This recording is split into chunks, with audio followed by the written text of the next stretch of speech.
Hello everyone, welcome again to fine art study. आज की इस वीडियो में हम बात करेंगे बोधिसत्व हेड के बारे में।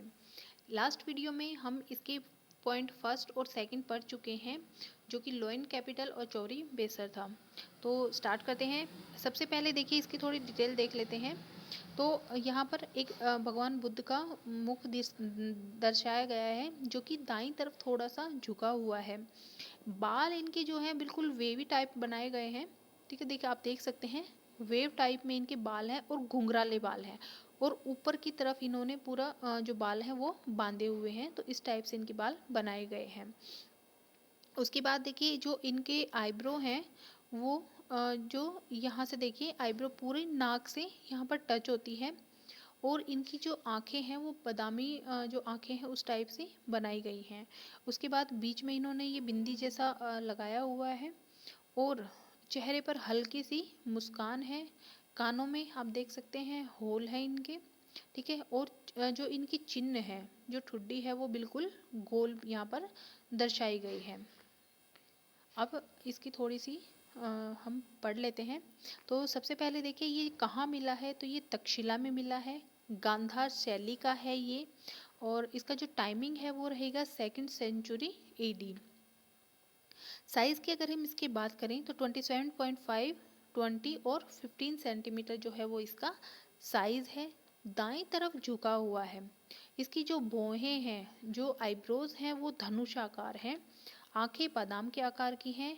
गोल चिन्ह या ठुड्डी और घुंघराले बाल यहाँ पर दिखाए गए हैं। मूर्ति पर ग्रीक प्रभाव है। अगर आप इसमें देखेंगे तो जो ग्रीक प्रभाव है, क्योंकि जो आपने अपोलो की मूर्ति देखी होगी तो ये उससे कुछ ऐसे देखते हैं अचानक, तो वैसी ही ये हमें प्रतीत होती है। इसलिए क्योंकि इस पर ग्रीक प्रभाव हमें देखने को मिलता है। उसके बाद देखिए कि इसका जो कलेक्शन है वो राष्ट्रीय संग्रहालय नई दिल्ली में है। गांधार में मूर्तियां गहरे भूरे रंग और सलेटी पत्थर की बनाई गई थी। अब यहाँ पर आया है गांधार कला। ठीक है, ये गांधार शैली से संबंधित है। तो गांधार शैली बहुत महत्वपूर्ण है एग्जाम की दृष्टि से, तो थोड़ा सा उसके बारे में पढ़ लेते हैं कि गांधार शैली की क्या क्या विशेषताएं रही हैं।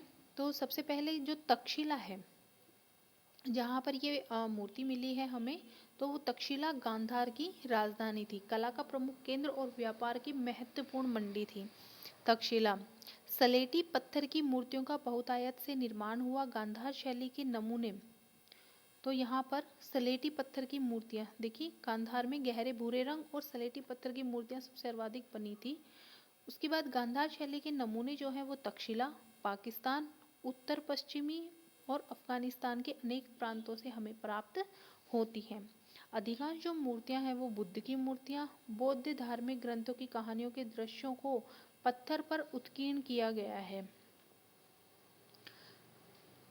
उसके बाद बौद्ध धर्म की महायान संप्रदाय से ये संबंधित थे। देखिए महायान संप्रदाय में वैसे तो क्या है कि जो मानव रूप में है मूर्तियां हैं, या मानव साइज की जो मूर्तियां हैं वो बननी स्टार्ट हो गई थी, लेकिन जब इनका स्टार्टिंग था तब ये मूर्तियां नहीं बनती थी। जब उनके जो प्रतीक चिन्ह हैं उनके ऊपर बनाई जाती थी, लेकिन फिर बाद में धीरे धीरे जब ये कला थोड़ी डेवलप होती है, तो बाद में फिर जो है बुद्ध की पूरा मानव रूपी जो प्रतिमा है वो यहाँ पर बनने लगी थी।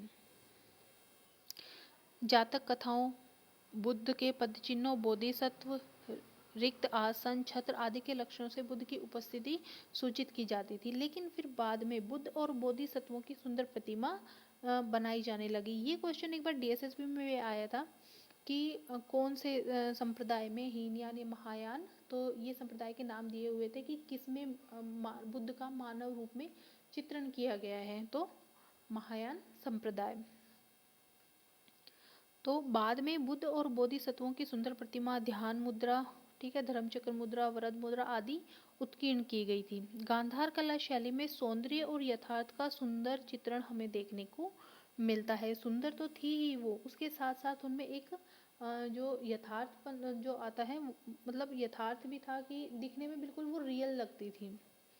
गांधार शैली के संयोजनों पर सांची का प्रभाव माना जाता है। गांधार में मोस्ट इम्पोर्टेंट है ये, गांधार में यूनानी, रोमन और भारतीय शैलियों का मिश्रण पाया जाता है।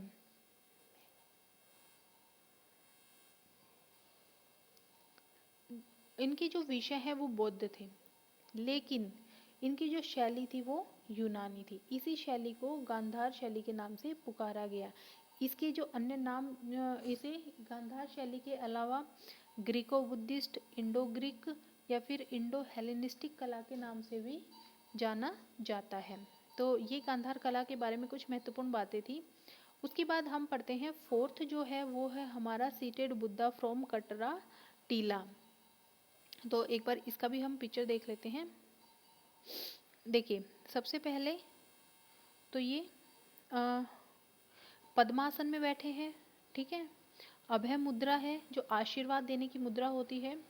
और ये देखिए उसमें हमने पढ़ा था जो हेड है उसमें जो इनके बाल थे वो लहरदार बनाए गए थे, लेकिन इनके जो बाल यहाँ पर आप देख सकते हैं कि बिल्कुल प्लेन है, लेकिन ऊपर बस इन्होंने एक बन टाइप का कुछ बनाया हुआ है।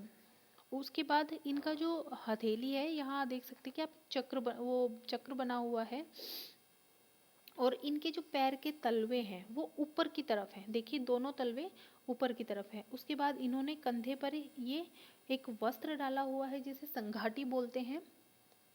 और इनके जो नीचे ये जो आप मतलब बेस है जो इस पर 3 सिंग हमें देखने को मिलते हैं, जिनका एक का फेस जो है फ्रंट में है और 2 ये दाएं बाएं हैं। उसके बाद यहाँ पर 2 मुकुटधारी जो बोधिसत्व हैं वो हैं, और ऊपर 2 ये उड़ते हुए गंधर्व दिखाए गए हैं। और इनके पीछे पूरा आप देखिए ये एक चक्र बना हुआ है। ये पहले जो बुद्ध की मूर्तियाँ बनाई जाती थी तो उनमें काफ़ी मूर्तियों में ये पीछे चक्र बनाया जाता था। उसके बाद ये यहाँ पर आप ध्यान से देखेंगे तो आपको दिखेगा कि पीछे ये पेड़ की जैसे पत्तियाँ टाइप कुछ बनाए गए हैं। तो ये दिखाया गया है कि जो बोधिसत्व जो पेड़ है उसका ये पूरा इफेक्ट दिया गया है और फिर ये चक्र दिखाया गया है, ठीक है। तो बेसिकली ये चीज़ें इसमें ध्यान देने के लिए लायक हैं। अब इसकी थोड़ी डिटेल देख लेते हैं। सबसे पहले तो जो ये है ये मथुरा से हमें प्राप्त हुआ है, कुषाण काल का ये है। इसका समय जो है वो 2 से 6 शताब्दी। अब देखिए इसकी जो टाइमिंग या तो आपको 3rd सेंचुरी मिलेगा या फिर आपको 2 से 6 शताब्दी के बीच का ये देखने, तो दोनों में से जो भी आपके दोनों आप याद रखिएगा, जो एग्जाम में आए आप लगा सकते हैं। उसके बाद ये किस मीडियम में बना हुआ है, तो ये रेड सैंडस्टोन का बना हुआ है। इसका कलेक्शन है मथुरा संग्रहालय में, ठीक है, या फिर अच्छा मथुरा संग्रहालय को सरकार संग्रहालय भी कहते हैं जो कि उत्तर प्रदेश में है। बुद्ध पद्मासन अवस्था में है और बोधिसत्वों के साथ। इसकी ऊंचाई जो है वो 69 सेंटीमीटर है। बुद्ध के दोनों तरफ 2 मुकुटधारी बोधिसत्व हैं। ये देखिए जो बुद्ध के ये दोनों तरफ हैं, ये इन्होंने पूरा दोनों ने मुकुट लगाया हुआ है। और इनके हाथ में आप देखेंगे कि एक के हाथ में कमल है और एक के हाथ में वज्र है। तो देखिए बुद्ध के दोनों तरफ 2 मुकुटधारी बोधिसत्व हैं। पद्म पाणि को हाथ में कमल और वज्र पाणि को हाथ में वज्र लिए दिखाया गया है। अच्छा, पहले के समय में ये जो दोनों बोधिसत्व हैं तो इन्हें इंद्र और ब्रह्मा के रूप में जाना जाता था। ऊपर 2 गंधर्व उड़ते हुए दिखाए गए हैं और इनका जो हाथ है, बुद्ध का जो हाथ है वो अभय मुद्रा में है।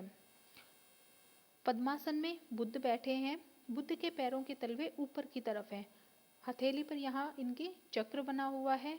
बाएं कंधे पर संगाटी है। कई बार ये आपका दाएं बाएं का बहुत वो पूछते हैं कि वस्त्र कौन से कंधे पे है या फिर मतलब इस टाइप से, तो आप याद रखिएगा कि बाएं कंधे पर इन्होंने जो संगाटी जो वस्त्र डाला हुआ है वो है। इनके बाल घुंघराले न होकर लहरदार ऊपर की तरफ बंधे हुए हैं। इनके कंधे चौड़े हैं और चेहरा गोल है। सिंहासन सिंह का है और इसके साथ ही 3 सिंहों को यहाँ पर दर्शाया गया है। तो ये इसके बारे में पूरी डिटेल थी। आई होप कि आपको ये काफ़ी हेल्प करेगा आने वाले एग्ज़ाम्स के लिए और आपको समझ में आया होगा। अगर अच्छा लगे तो अपने दोस्तों के साथ शेयर करना बिल्कुल ना भूलें। चैनल को लाइक करें, सब्सक्राइब करें। Thank you.